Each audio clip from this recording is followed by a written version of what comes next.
जय श्री गणेश। राधे राधे मित्रों आइए गणेश पुराण से द्वितीय खंड का द्वितीय अध्याय आगे जारी करते हैं।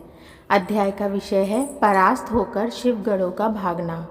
इस प्रकार रूप देखकर और युद्ध में पूर्ण रूप से परास्त होकर शिवगण प्राण बचाकर भागे। उधर पार्वती वल्लभ अपने स्थान पर बैठे हुए ही यह सब देख रहे थे। तभी देवर्षि नारद से शिवापुत्र और शिवगणों के युद्ध का समाचार पाकर ब्रह्मा विष्णु आदि देवता वहां आकर शिवजी की स्तुति करते हुए बोले, भूत भावन भूतनाथ, इस समय यह कौन लीला चल रही है?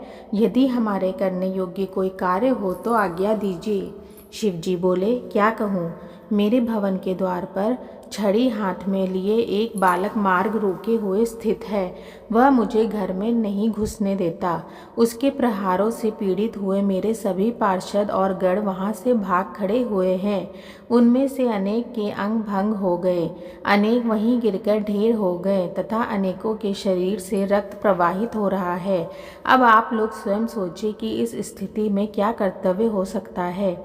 भगवान विष्णु को उधर जाते देखकर शिवगणों ने उन्हें प्रणाम किया। कमलासन भगवती उमा के प्रबल प्रतापी पुत्र ने हमारी यह दुर्दशा कर डाली है। उसे वश में करना सरल कार्य नहीं है। किंतु विष्णु ने विप्र वेश बनाया और ब्रह्मा जी को साथ लेकर पार्वती नंदन के पास गए।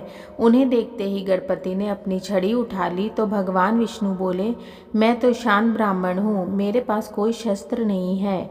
इसी से समझ लो कि मैं युद्ध करने के उद्देश्य से नहीं आया हूँ। तभी ब्रह्मा जी बोले, मैं तो साक्षात कमलोद्भव हूँ, मेरे साथ तो कृपा पूर्ण व्यवहार ही होना चाहिए। गणेश बोले, बस यही कृपा है कि आपको चुपचाप चले जाने दे रहा हूँ।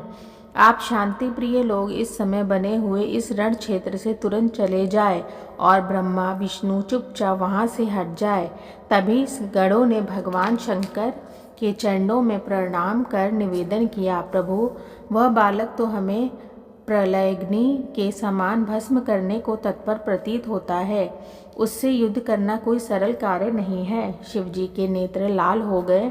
उन्होंने इंद्रादि देवताओं और षडाननादि प्रमुख गणों तथा भूत प्रेत पिशाच को बुलाकर क्रोधपूर्वक आज्ञा दी, जैसे भी हो उस बालक को वश में करो। मेरे ही घर के द्वार पर बैठकर वह बालक मुझ पर ही शासन करे, यह कैसे सहन हो सकता है?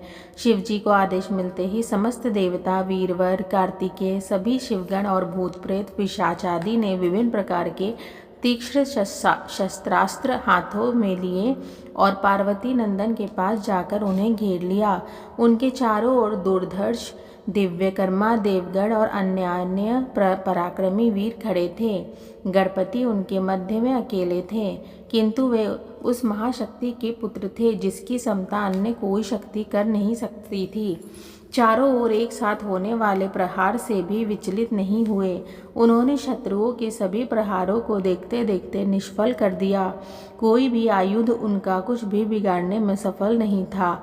महावीर गणपति ने सभी देवताओं, शिवगणों, भूत प्रेत पिशाचों को अपने प्रहारों से पीछे हटा दिया और सभी को विह्वल कर दिया। समस्त शत्रु सेना भाग खड़ी हुई।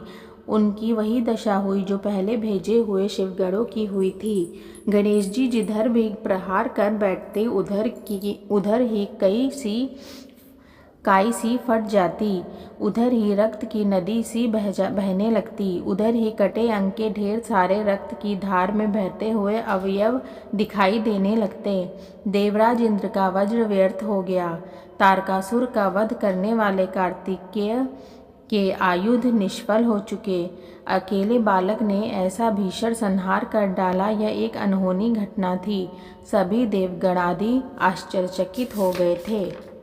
मित्रों, इस प्रकार से गणेश पुराण से द्वितीय खंड का द्वितीय अध्याय यहीं पे रोकते हैं। आगे का वीडियो अगले वीडियो में जारी करेंगे। तब तक के लिए राधे राधे।